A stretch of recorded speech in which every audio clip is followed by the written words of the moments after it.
আসসালামু আলাইকুম রহমতুল্লাহি ওয়া বারাকাতুহু আলহামদুলিল্লাহি রাব্বিল আলামিন ওয়াসসালাতু ওয়াসসালামু আলা রাসূলিল্লাহ খাতামুল আম্বিয়া ওয়াল মুরসালিন বাবুন লা সাদাকাতা ইল্লা আন যহরি গিনা ওমান তাসাদ্দাকা ওয়া হুয়া মুহতাজুন আও আহলুহু মুহতাজুন আও আলাইহি দাইনুন ফাদ-দাইনু আহাক্কু আন ইউকদা মিনাস সাদাকাহ والعتق والهبة وهو رد عليه ليس له أن يتلف أموال الناس إلى آخر الكلام إلى آخر الباب। সম্মানিত দর্শক মণ্ডলী, এই নতুন অধ্যায়ের মধ্যে, যদিও এটা জাকাতের অধ্যায়, কিন্তু জাকাত আর এর মধ্যে ইমাম বুখারী রাহমাতুল্লাহি আলাইহি ব্যবহার করেছেন জাকাত শব্দটা ব্যবহার না করে সাদাকাত। সদাকাত শব্দটার অর্থ কি জানেন? এর ভালো করে অর্থটা বুঝে নেবেন। সেদকুন মানে খাঁটি। তা একজন যে ইমানদার, আখিরাতে বিশ্বাসী, কিয়ামতের দিনে বিশ্বাসী, এই বিশ্বাসী হওয়ার দাবিটাতে যদি তিনি খাঁটি হয়ে থাকেন, তাহলে তাকে কিন্তু অর্থের ক্ষেত্রে তাকে জাকাতও দিতে হবে আর অন্যান্য দান ও সাদাকাও করতে হবে। 40 কোটি টাকার মালিক 1 কোটি টাকা জাকাত হিসেবে দিলেন, তারপরে 39 কোটি টাকা তো তার কাছে থেকে গেল। তাহলে মহা একজন মানুষ রাস্তায় আহত হয়ে মৃত্যুবরণের করতে বসেছেন, আহত লোকটা, তাইলে সে 39 কোটি টাকা তার কাছে তো রয়েছে, সেখান থেকে অন্য আরও কিছু দান সদকা তিনি সাদকাহ সেদকুন থেকে, তার মানে ইমানের দাবিতে যিনি খাঁটি হবেন তার অনুকূলে প্রমাণসমূহ আর্থিকভাবেও দিতে হয়, দৈহিকভাবেও দিতে হয়।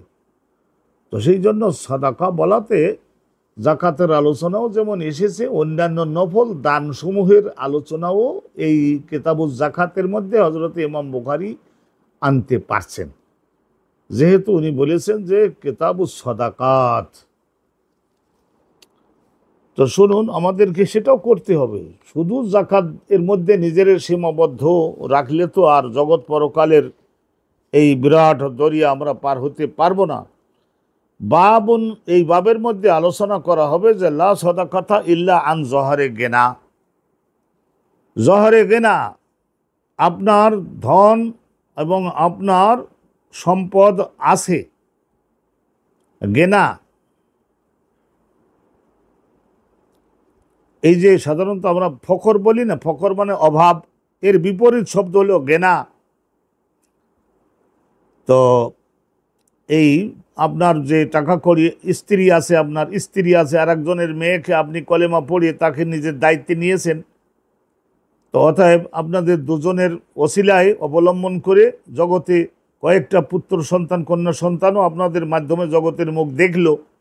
আপনার বুড়ো বুড়ি বাপ মা আছেন, আপনার দাদা দাদিও থাকতে পারেন, মারাত্মক বৃদ্ধ, তাদের এখন উপার্জন ক্ষমতা নাই, তাদের ভরণ পোষণ, তাদের লালন পালন, এগুলি সব আপনার উপরে না। তাহলে এই যে আপনাকে দান সদকা করতে গেলে আপনার যে ধন টাকা কড়ি যেটা, সেইটা এখানে জহরুন মানে ফদলুন, অতিরিক্ত যদি থাকে তাহলে সেখান থেকে আপনি দান করতে পারবেন। আর তাদের লালন পালন করতে গিয়ে আপনার যেটা প্রয়োজন সেটার মধ্য থেকে আপনি জোশে পড়িয়ে আর এক জায়গায় সমস্ত মাসের ইনকাম দান করে দিলেন, হ্যাঁ, তা এইটা বৈধ না, ইসলামে বৈধ না। খবরদার খবরদার, পরিষ্কার ইসলামের বক্তব্য কিন্তু সো ক্লিয়ার, আপনি এটা করতে পারবেন না। আপনার আগে নিজের সংসার পরিচালনা, তারপরে অতিরিক্ত যদি থাকে সেখান থেকে আপনি দান করতে পারবেন। কারণ আপনি যে বুড়ো বুড়ি বাপ মাকে লালন পালন করছে, দানের স্বভাব তো এখান থেকেই আপনি পাচ্ছেন, আর এদের লালন পালন করাটা আপনার উপরে ফরজ। তো এর অর্থ কিন্তু আবার কেউ এমন বুঝবেন না যে মসজিদে আপনি গেলেন, মসজিদের সামনে একটু দানের বাক্স যাচ্ছে, সেখানে 20 টাকা 50 টাকা দান করতে আল্লাহ নবী নিষেধ করে দিয়েছেন, না বলে এটা ভরণ পোষণ করতে হবে, আমার বাপ মার তো মসজিদের দান বাক্সে দিতে পারবো না, এটা কিন্তু না। আর একটা মশলা শুনুন, ওমান তাসাদ্দাকা ওয়া হুয়া মুহতাজুন, একজন ব্যক্তি পুরুষ বা মহিলা তাসাদ্দাকা সদকা করলেন অথচ নিজেই ওয়া হুয়া মুহতাজুন মানে ওই যে দান করলেন 200 টাকা, ওই 200 টাকা এখন তার পকেটে অন্য কোনো টাকা নেই, বাড়িতে যেতে হবে, তার গাড়ি ভাড়া দরকার, বাড়িতে যেতে হবে, তার এখন ক্ষুধার্ত, খেতে হবে, তাহলে 200 টাকা দান করবার আপনার কে অনুমতি দিয়েছে? তাইলে এই ব্যক্তির দানের সম্পর্কে হুকুম কি? ইমাম বুখারী রহমতুল্লাহ বলছেন ওহুয়া মুহতাজ, নিজে মুখাপেক্ষি ওই 200 টাকার বাড়িতে যাওয়ার রাহা খরচ এবং তাকে হোটেলে খেতে হবে, তাহলে এখন জোশে পড়ে এই দান আপনি করতে পারবেন না। আও আহলুহু মুহতাজুন, নিজে আপনি মুখাপেক্ষী না, কিন্তু আপনার পরিবারের সদস্য যারা তাদের এখন তীব্র প্রয়োজন, লবণ কিনতে হবে, তেল কিনতে হবে, মরিচ কিনতে হবে, কাঁচামরিচ শুকনো মরিচ কিনতে হবে এবং তাদের জন্য চাউল ক্রয় করতে হবে 2 কেজি কমপক্ষে, তাইলে রাতটা পার হবে। এখন আপনি মাহফিলে 200 টাকা দিয়ে আসলেন, দোকানে গিয়ে দোকানদারের হাতে পায়ে ধরে বলছেন 2 কেজি চাউল বাকিতে দেন। আপনাকে এই ধরনের বিশৃঙ্খলা তৈরি করতে কে বলেছে? আও আহলুহু মুহতাজুন, তার পরিবারের সদস্যরা এই 200 টাকা 500 টাকার মুখাপেক্ষী, অথবা ধরে নেন আলাইহে দাইনুন, তার একটু ঘাড়ে ঋণ আছে, একজন পাওনাদার দোকানদার তার কাছে টাকা পাবে, 300 টাকা পাবে, সেই দোকানদারের টাকা শোধ না করে আপনি এখানে মাহফিলে আপনি 500 টাকা জোশে পড়ে জোরে মারহাবা পাওয়ার জন্য আপনি দান করে দিলেন, নিষিদ্ধ এগুলি। ফাদ্দাইনু আহাক্কু আন ইউকতা মিনাস সাদাকা, এই যে দেখেন ইমাম বুখারী হুজুর তিনি ফাদ্দাইনু, এই যে ঋণ আছেন আপনি দোকানদারের কাছে, সেই ঋণটা আহাক্কু বেশি হক অধিকার রাখে, আন ইউকতা শোধ করতে হবে সেইটা আগে, মিনাস সাদকা এই মাহফিলে দান করবার তুলনায় সেই ঋণটা আগে আপনাকে শোধ করতে হবে। অনুরূপভাবে একটা বিরাট 3 কোটি টাকা দিয়ে মসজিদ বানালেন, ব্যাংকের থেকে লোন নিয়েছেন, লোনের টাকা আপনি পরিশোধ করেন না, ব্যাংকের টাকা মানে তো জনগণের হাজার মানুষের টাকা, তাহলে এই সমস্ত বিশৃঙ্খলা করবার অনুমতি নাই। তাহলে কি হলো, এখানে কোনো ব্যক্তি যদি এই ধরনের করেন ফাহুয়া আহাক্কুন ওয়া, তাহলে নিজে যদি মহতাজ হন, নিজের পরিবার যদি মহতাজ হয়, তাহলে নিজেই হলো হকদার। ইসলামের আইন কিন্তু পরিষ্কার, নিজেই হলো হকদার, তার পরিবারের সদস্যরা তারাই হলো অধিকতর হকদার, ঋণ শোধ করা হলো আসলে হকদার। আগে এই কাজগুলি আপনাকে করতে হবে, আর সমস্ত প্রয়োজন পূর্ণ করবার পরে মধ্যম পন্থায় পূরণ করবার পরে অতিরিক্ত আপনার কাছে যখন থাকবে তখন আপনি দান করতে হবে, আপনার জন্য তখন দানটা আপনাকে করতে হবে। অনুরূপভাবে দেখা গেল যে নিজেই মহতাজ মুখাপেক্ষী, অথচ জোশে পড়ে একটা কৃতদাসকে মুক্ত করে দিল, কৃতদাসটা বিক্রি করলে হয়তো দেখা যেত 10 লাখ টাকা পেত এবং যে সমস্ত ঋণদায়ক আছে সেগুলো শোধ করতে পারত, তাহলে জোশে পড়ে কী করলো, কৃতদাসটা মুক্ত করে দিল। অল হেবা, আবার কী করলো, ওয়াহাবা হেব থেকে হেবা দান করে দিল একটা কৃতদাস আর একজন, কালা আপনার জন্য কৃতদাসটা হেবা করলাম, দান করে দিলাম। তাইলে এই সমস্ত ক্ষেত্রে বিশৃঙ্খলা যখন দান করে রদ্দুন আলাইহি, তাইলে এখানে বলছে গায়রে মকবুল, কবুল হবে না, বিশৃঙ্খলা করেছে এই লোকটা, অর্থনৈতিক নিয়ম ভঙ্গ করেছে। লাইসা লাহু আন ইউতলিফা আমওয়ালান নাস, জনগণের সম্পদ তার কাছে ছিল, যে পাওনাদাররা পাবে তাদের মাল হলো এটা, তা তাদের মাল আপনি ধ্বংস করবার কে? আপনাকে তো আল্লাহ আইন দ্বারা সেই অধিকার প্রদান করেন নাই। পরিষ্কার ক্লিয়ার কি বক্তব্য। আরও হেডিংটা একটু লম্বা হচ্ছে, শুনুন, তারপরে হাদিস দ্বারা প্রতিষ্ঠিত হবে এই সমস্ত বক্তব্য। ওয়াকাল নবী সাল্লাল্লাহু আলাইহি ওয়াসাল্লাম, রাসূলুল্লাহ একবার বলেছিলেন অর্থনৈতিক শৃঙ্খলা, মান আখাযা আমওয়ালান নাসি, কোনো একজন ব্যক্তি যদি জনগণের মাল গ্রহণ করে আর তার মনের মধ্যে ইচ্ছা, ইউরিদু ইতলাফাহা, আর গ্রহণ করে তারপরে তার মনের মধ্যে যদি বাসনা থাকে, ইচ্ছা থাকে, সংকল্প থাকে এই মালগুলি ফেরত দেব না, এটা আমি ধ্বংস করে ফেলব, তাহলে রাসূলুল্লাহ বলেছেন আতলাফাহুল্লাহ, আল্লাহ রাব্বুল আলামিন তাকে জগতে পরকালে ধ্বংস করে দিবেন। তার মানে জনগণের মাল ধ্বংস করলে তাকে দুনিয়াতে বিভিন্ন রোগব্যাধিতে আটকেই তাকে শাস্তি প্রদান করবেন, আর পরবর্তীতে যদি সংশোধন হয়ে না মরে তাহলে জাহান্নামে, এই আরেকজনের মাল নষ্ট করছে ওর পরিমাণ কতটুকু, কয় বছরের জাহান্নাম দেওয়া যায় সেই হিসাব করে আল্লাহ রাব্বুল আলামিন তার জাহান্নামে দিয়ে দিবেন। আতলাফাহুল্লাহ, আল্লাহ রাব্বুল আলামিন তাকে নষ্ট হতে দিবেন। হ্যাঁ, একটা মাসলা আছে, ইল্লা আন ইয়াকুনা মারুফান বিসসবরে, যদি দেখা যায় যে ক্ষেত্রে দান করলেন সেটা ওই ধরনের অন্যদের ধনরাজি ধ্বংস করার কোনো উদ্দেশ্য নাই, এবং যে কাজটা করলেন সেটাও ইসলামে অনুমোদিত একটি খুব গুরুত্বপূর্ণ কাজ, পরিস্থিতি মারাত্মক দাঁড়াইছিল, একটা লোক আহত হয়েছে, হাসপাতালে এখন না নিলে, চিকিৎসা না করলে 10-15 হাজার টাকা খরচ যাচ্ছে, সেটা না দিলে লোকটার জীবন, তার মৃত্যু হতে পারে। এই ধরনের গুরুত্বপূর্ণ পছন্দনীয় কাজে যদি দান করতে বাধ্য হয়, আর যদি সে নিজে তার পরিবার তারা এই ঘটনাটা শুনে যদি সকলে একটু ধৈর্য ধারণ করতে আগ্রহী থাকে, তাহলে কোনো কোনো ব্যক্তির ক্ষেত্রে এটা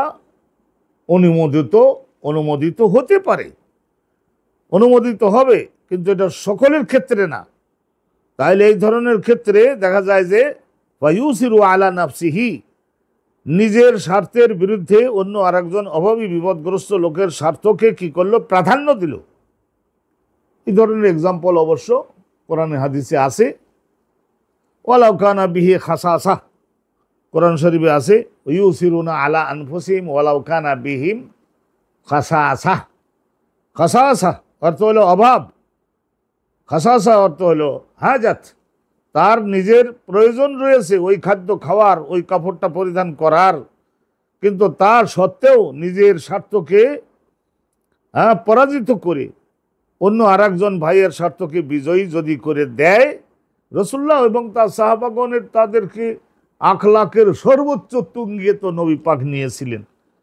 তা সেই জন্য ওই যে মদিনার হযরতে আবু তালহার ওই যে ঘটনা, যে রাসূলুল্লাহর বাড়িতে একজন মেহমান আসলো না, বিখ্যাত হাদিস, আমরা এটা শুনিয়ে নিচ্ছি সংক্ষেপে। তো সেই মেহমান বিরাট বডিওয়ালা লোক, বাড়িতে খাবার যা আছে সেটা বাড়ির পুরুষ মহিলা আর তাদের 4-5-6 ছেলে মেয়ে তাদের জন্য যথেষ্ট। তো মেহমান নিয়ে গেছেন না বললেই, তো রাসূলুল্লাহর অনুষ্ঠানের মেহমান স্ত্রীও আনন্দের সঙ্গে আলহামদুলিল্লাহ, আল্লাহ তো একক তো না খেলে মানুষ কি বাঁচে না, বলে বাতি নিভাইয়ে দিয়ে নিজেরা মেজবান বসতে হয়। অল্প একটু রুটির খণ্ড গালে দিয়ে, খেজুরের খণ্ড গালে দিয়ে চাপচুপ করে বোঝালেন যে আমিও খাচ্ছি আপনিও খান। আর বাতি নিভে গেছে যে এটা মরুভূমির ঝড়ের বাতাসের কারণ নিভে গেছে, আমরা নিভাইনি, আসলে নিভাইছে উনি নিজেই। তখন ওই মেহমান তো পেটের চাহিদা অনুপাতে মনে করেন 100-200 মাইল দূরের থেকে আসছে, একেবারে এটা একবার হাবিয়া দোজখের মতো পেটের মধ্যে খিদে আসে না, টেনে টেনে খেয়েছে, যা ছিল থালের মধ্যে সব খেয়ে ফেলেছে। তাইলে শেষ পর্যন্ত ওই কোরআনের ওই আয়াত নাজিল হলো না, ইউসিরুনা আলা আনফুসিহিম ওয়ালাউ কানা বিহিম খাসাসা। খাসাসা অর্থ হলো ফকরুন ওয়া হাজাতুন, তাদের নিজেদের ওই খাদ্যটা খাওয়ার জন্য বিরাট অভাব এবং মুখাপেক্ষিতা ছিল, কিন্তু তা সত্ত্বেও নিজেরা না খেয়ে মেহমানকে পরিতৃপ্ত করে খাওয়ানোর জন্য আল্লাহ নবীর সাহাবী হযরত আবু তালহা এবং তার পরিবার আর বাচ্চাগুলারে পিঠে হাতের এই ধরনের থাবড়া দিয়ে দিয়ে তারপরে তাদের সবাইয়ের ঘুম পাড়াই দিয়ে, একদিন খাদ্য ছাড়াই ঘুমাইয়ে পড়লে তো আর বাচ্চা কাচ্চার কোনো ক্ষতি হবে না, পরের দিন সকালে খাওয়াবে, আল্লাহ ব্যবস্থা করবেন, কোরআনের আয়াত নাজিল হলো। তাইলে নিজের তীব্র প্রয়োজন থাকা সত্ত্বেও অন্যদেরকে প্রাধান্য দেওয়া, আর সেটা যদি অনেক গুরুত্বপূর্ণ পরিস্থিতি হয়, তাহলে কোনো কোনো ক্ষেত্রে কোনো কোনো ব্যক্তির জন্য এটা অবশ্য অনুমোদিত হয়ে থাকে। যেমন তাবুকের যুদ্ধের সময়ের এই ঘটনাটা এখানে ইমাম বুখারী রাহমাতুল্লাহ উল্লেখ করেছেন, কাফিয়ালি আবি বকর, হযরত আবু বকর সিদ্দিক রাদিয়াল্লাহু তাআলা এই ধরনের একটা কাজ করেছিলেন। হেইনা তাসাদ্দাকা বিমালিহি বিজামিআ মালিহি, হযরত আবু বকর সিদ্দিক তার সমস্ত মাল যা ছিল বিক্রিযোগ্য ব্যবহারযোগ্য সব কিছু দান করে দিয়েছিলেন। হাড়ি পাতিল, ডেক ডেকসি, গ্লাস, ঘটি বাটি, কাপড় সাপড় বাড়িতে যা থাকে সবগুলাই আনা দেখে রাসূলুল্লাহ বলেছিলেন না, মা আবকাইতা লি আহলিকা ফিল মানজিল, বাড়িতে আপনি আপনার পরিবারের সদস্যদের লালন পালনের জন্য কি রাখলেন, আমি তো দেখে বুঝতেছি কিছুই রাখেন নাই। তো উনি বললেন আবকাইতুল্লাহ ওয়া রাসূলাহু, আল্লাহ রাব্বুল আলামিনকে রেখে আসছি আর আল্লাহর রসুলকে রেখে আসছি। আল্লাহর ইবাদত আমার বাড়ির লোকেরা যদি করেন আর আল্লাহ রসুলের সুন্নাত মোতাবেক যদি চলেন, জিজ্ঞাসকারী ইবাদতে যদি থাকেন, তাহলে আল্লাহ রাব্বুল আলামিনের সামনে কৌশলের কোনো ঘাটতি আছে নাকি? আল্লাহ তো যে কোনোভাবেই তাদের লালন পালন ভরণ পোষণ করতে পারেন, করবেন। তো রাসূলুল্লাহ আবু বকর হিসাবে সেই পরিস্থিতিটা মেনে নিয়েছিলেন। ওয়াকাযালিকা আসারুল আনসারুল মুহাজিরিন, আর এই ঠিক এই ধরনের আবু বকর সিদ্দিকের এই কৌশল অবলম্বন করে আসারা মানে প্রাধান্য দিয়েছিলেন আনসার, মদিনার আনসারিগণ, মুহাজির, মক্কা থেকে যারা হিজরত করে গেছিলেন, সমস্ত এমটি হ্যান্ড, খালি হাতে গেছেন না, তা খালি হাতে গেছেন মদিনার আনসাররা, তারা সকলে যার কাঠের তৈরি দোতলা বাড়ি, সেই আমলে সিমেন্ট ইটের বাড়ি হতো না, কাঠের তৈরি দোতলা বাড়ির একতলা বাড়ি মুহাজির ভাইকে দিয়েছেন। অনুজাত দুই স্ত্রী আছেন, বলেছেন যে দেখেন আপনি এই দুইজনের মধ্য থেকে যাকে আপনি পছন্দ করেন আমি তার থেকে পৃথক হয়ে যাব। তাকেও বুঝাইয়েছেন যে ইসলামের বিজয়ে তুমি এই মক্কার ওই ওই লোকের সঙ্গে তোমার আত্মীয়তা করাই দিব। তারপরে সেই স্ত্রীও রাজি হয়ে গেছে। চিন্তা করে দেখতে পারি আমরা। ওয়া আসার আল আনসারু আল মুহাজির, মুহাজিরদেরকে তার স্ত্রী পরে পবিত্র হওয়ার পরে 5-6 মাসের মাথায় বিবাহ শাদী করাইয়ে দিলেন। মুহাজিরের সঙ্গে এরকম করলেন, দোতলা বাড়ির যেই তলায় আপনি থাকতে পছন্দ করেন আপনাকে দিচ্ছি, চলেন আমার প্রচুর জমি আছে, এখান থেকে জমি নিয়ে আপনি কৃষি করুন। আবার অনেকে বললেন যে এই যে আমরা লোকাল যে প্রোডাকশন করি, এই লোকাল প্রোডাকশনগুলো সকালবেলায় আপনার হাতে আমরা মূল্য নির্ধারণ করে বাকিতে আপনাকে দিয়ে দিচ্ছি, আর বিক্রয় সারাদিন করবেন, রাতে ঈশান নামাজ পড়ে তারপরে এই মালগুলোর মূল্য আমার কাছে ফেরত দিবেন। এইভাবে মুহাজিররা তো ব্যবসা বাণিজ্য জানতেন, তা আনসাররা মুহাজিরদেরকে এই ধরনের প্রাধান্য দিয়েছিলেন, অনেক বিষয়ে তাদেরকে বড় করে দেখতেন।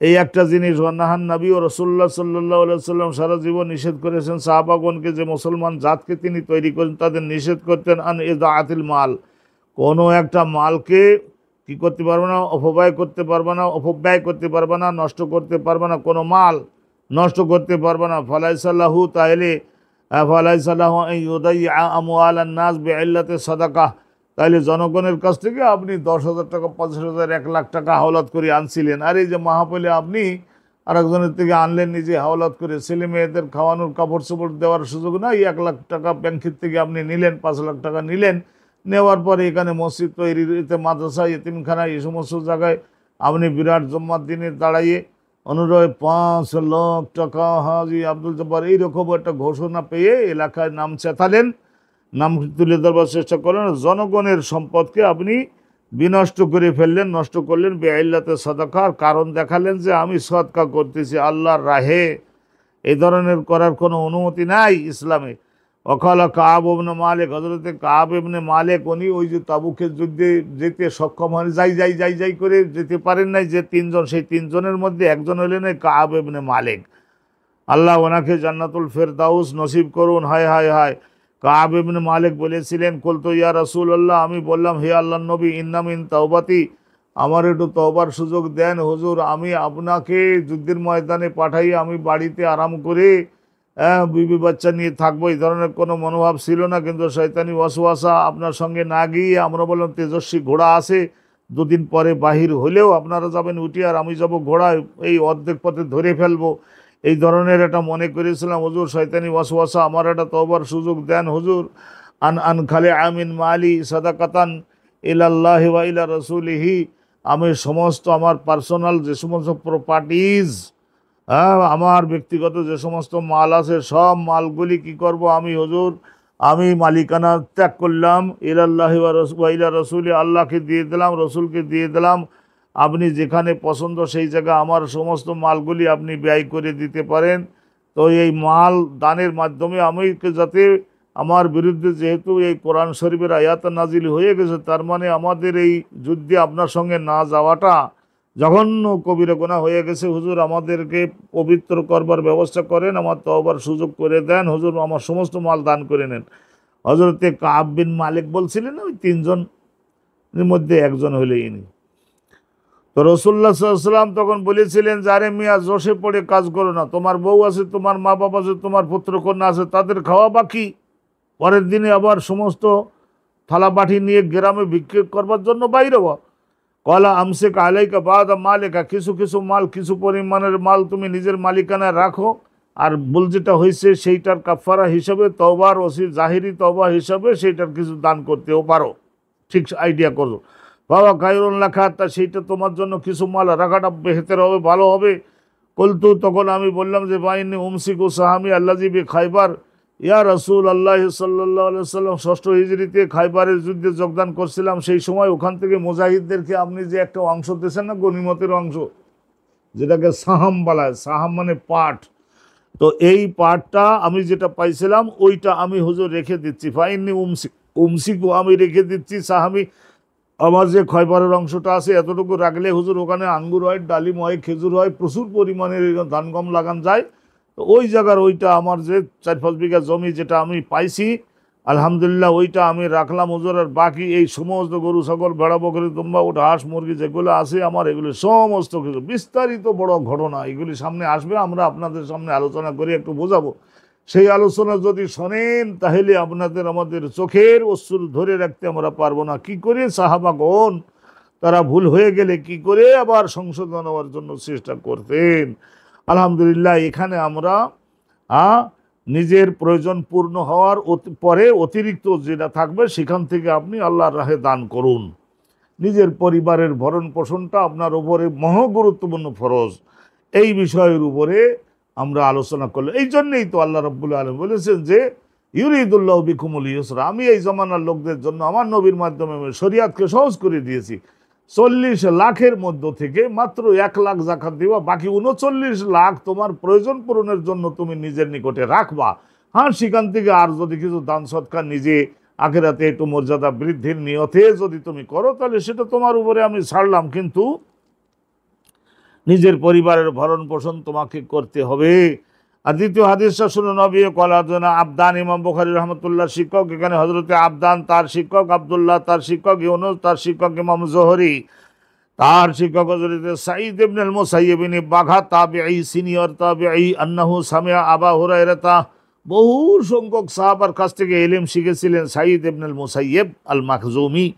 আন্নাহু সামিআ আবা হুরায়রা, তার একমাত্র তার বিশেষ উস্তাদ হলেন হযরতে আবু হুরায়রা, তার নিকটে উনি বলতে শুনেছেন আনিন নবী রাসূলুল্লাহ সাল্লাল্লাহু আলাইহি ওয়াসাল্লামের থেকে তিনি শুনে বর্ণনা করেছেন আবু হুরায়রা, হযরত আবু হুরায়রা সালান পূজিত নবী করিম সাল্লাল্লাহু আলাইহি ওয়াসাল্লাম কাল খায়রু সাদাকাতি মা কানা আন যাহরি গিনা। ওই যে ইমাম বুখারী হেডিং এর মধ্যে নিয়ে গেছেন না এই হাদিসের বাক্যগুলি, আবু হুরায়রা আল্লাহর নবীর জবানের বাক্য, এইগুলি ছাড়া জগতে তো গ্রহণযোগ্য হবে না। রাসূলুল্লাহ সাল্লাল্লাহু আলাইহি ওয়াসাল্লাম বলেছেন খায়রু সাদাকা, সর্বশ্রেষ্ঠ সদকা হলো মা কানা আন যাহরি গিনা, গেনা মানে প্রয়োজন পূর্ণ হওয়ার অতিরিক্ত যেটা থাকবে সেখান থেকে যদি কোনো ব্যক্তি আল্লাহর রাহে দান করে সেটা হলো শ্রেষ্ঠ দান। আর রাসূলুল্লাহ সাল্লাল্লাহু আলাইহি ওয়াসাল্লাম বলেছেন জওয়াবদা বিমান তাউলু, তোমাকে আগে নিজের উপার্জিত অর্থ এগুলি ব্যয় করা শুরু করতে হবে ওই সমস্ত লোকদের খেদমতে আগে নিযুক্ত করতে হবে যাদের ভরণ পোষণের দায়িত্ব তোমার ঘাড়ে। নিজের বুড়ো বুড়ি বাপ মা, নিজের দাদা দাদি যদি থাকেন, আপনার নিজের স্ত্রী আর একজনের কলেমা পড়ে আর একজনের কন্যাকে আপনি নিজের জিম্মায় আনছেন, আর আপনাদের দুইজনের ওসিলায় নতুন নতুন বাচ্চা কাচ্চা তারা এখনো উপার্জনক্ষম হয়নি, বয়স কম, তারা সকলে আপনাদের দুজনের জিম্মায় আছে না। আপনার বাড়িতে একজন ম্যানেজার আছে, হতে পারে আপনার বাপের একজন বোন আছে, আপনার ফুফি, আপনার মায়ের একজন বোন আছে, খালা, তাহলে এদের ভরণ পোষণ, তাদের সময় মতো খানা, তাদের ইফতার, তাদের সাহারি, তাদের শেষ রাতের খানা, কথা বুঝতে পারলেন। তাইলে এগুলি তো সব আপনাকে আগে করতে হবে। ঈদের আগে তাদের একটু নতুন নতুন সম্মানজনক একটু আনন্দদায়ক কাপড় চোপড়, তাদের একটু অসুস্থ হইলে চিকিৎসা, আর সমস্ত বাচ্চা কাচ্চাদের লেখাপড়া, এগুলি আপনাকে আগে করতে হবে। এগুলি করবার পরে যদি অতিরিক্ত টাকা 10-20 লাখ থেকে যায়, সেখান থেকে আপনি নির্ধারিত পরিমাণে মসজিদে দান করুন, মাদ্রাসায় দান করুন, এতিমখানার লোকেরা আসছে তাদেরকে হেই করবেন না, তাদেরকেও দান করুন, আলহামদুলিল্লাহ দান করুন, কিন্তু লাগাম ছাড়া হবেন না, সীমা অতিক্রমও করবেন না, বর্ডার ক্রস করবেন না। আবার সব করে তারপর সব দান করে দিয়ে পরের দিন আবার ঝোলা নিয়ে নিজে আবার বাইরে হলেন, তাইলে বেকার যারা নাম্বার অফ বেকারস, এই ভিক্ষুকদের সংখ্যা আপনিও আরও বাড়াই দিলেন। That is also a very big problem against Islam. ইসলামের বিরুদ্ধে একটা বিরাট প্রবলেম আপনি তৈরি করে দিলেন। খবরদার খবরদার, এরকম করা যাবে না।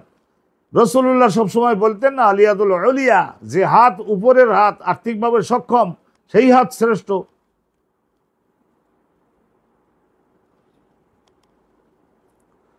আর এই হাদিস কানা শুনলেই আলহামদুলিল্লাহ না, আলহামদুলিল্লাহ, আল্লাহ পাক রব্বুল আলামিন রহমত করুন। আমরা আজকের এই অনুষ্ঠানটা এখানে সুসম্পন্ন করতে চাচ্ছি। এই সাবজেক্টের উপরে আরও হাদিসের পরবর্তী অনুষ্ঠানে আপনাদের সম্মুখে উত্থাপন করে দিব। ওয়া আখিরু দাওয়ানা আনিল হামদুলিল্লাহি রাব্বিল আলামিন। আসসালামু আলাইকুম ওয়া রাহমাতুল্লাহি ওয়া বারাকাতুহু।